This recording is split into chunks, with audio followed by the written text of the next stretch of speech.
এখন ক্লাস শুরু করব present continuous tense. Present continuous tense কাকে বলে? মানে বর্তমানে কোনো কাজ চলছে বা হচ্ছে অথবা ঘটছে এরকম বোঝালে প্রেজেন্ট কন্টিনিউয়াস টেন্স। যেমন আমরা এখন কি করছি? ইংরেজি পড়ছি, তাই না?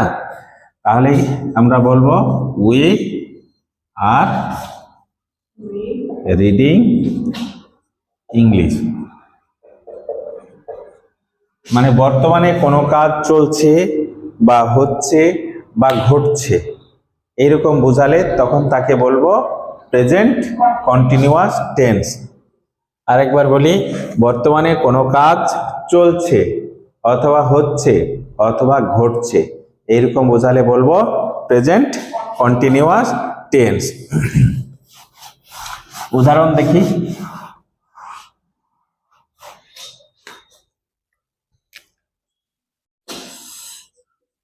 মা ভাত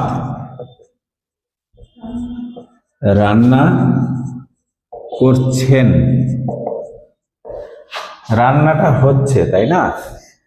এই জন্য একে বলছি আমরা এটা প্রেজেন্ট কন্টিনিউয়াস টেন্স। তাহলে কি দেব?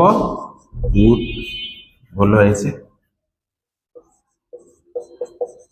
Mother is cooking rice. মা ভাত রান্না করছেন। এর গঠনটা কেমন হবে? সাবজেক্ট, তারপরে এখানে ইজ দিয়েছি, এম ইজ আর, তারপরে ভার্বের সাথে আইএনজি, তারপরে অবজেক্ট, এটা দেওয়া আছে। আমরা একটু দেখি, উদাহরণটা লিখে নিই।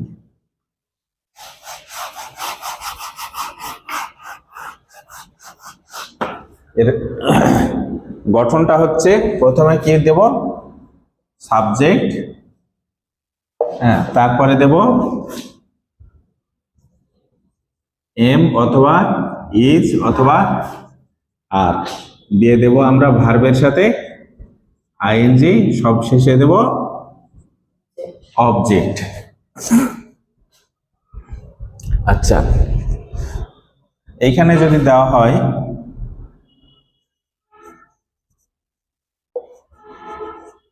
ছেলেটি বাজারে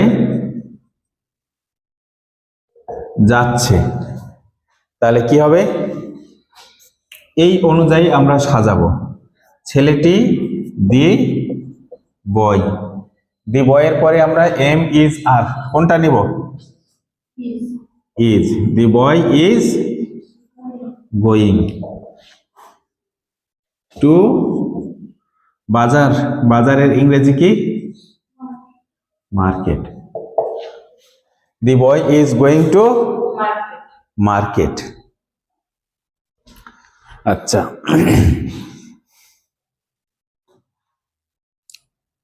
তোমরা ইংরেজি পড়ছো, তোমরা ইংরেজি পড়ছো, তাহলে কি হবে? ইউ আর, হ্যাঁ, ইউ এর পরে কিন্তু ইজ হয় না এবং এমও হয় না, তাহলে কি হবে? আর।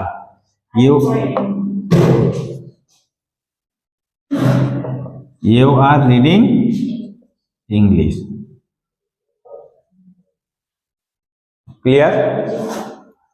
এই হলো প্রেজেন্ট কন্টিনিউয়াস টেন্স। এই প্রেজেন্ট কন্টিনিউয়াসের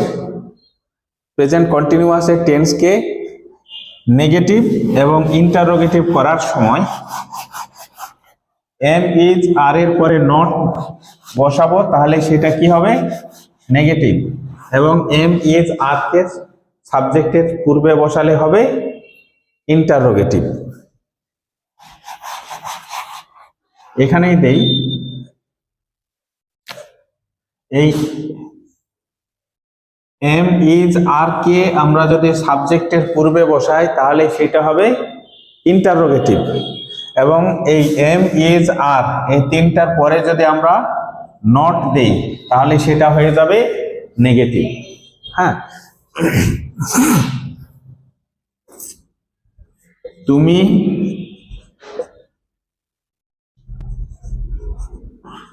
ভাত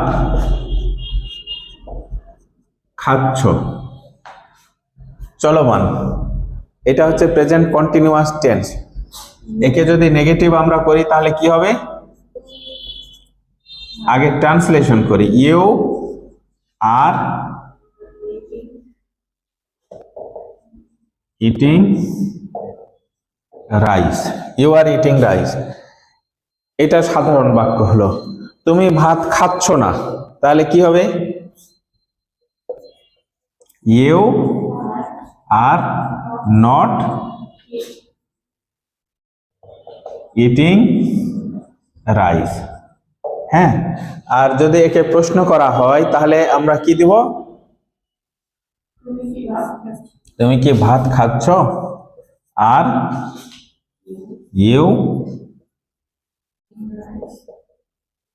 ইউ ইটিং রাইস। তুমি কি ভাত খাচ্ছ? এই হলো প্রেজেন্ট কন্টিনিউয়াস টেন্সের নেগেটিভ এবং ইন্টারোগেটিভ করার নিয়ম।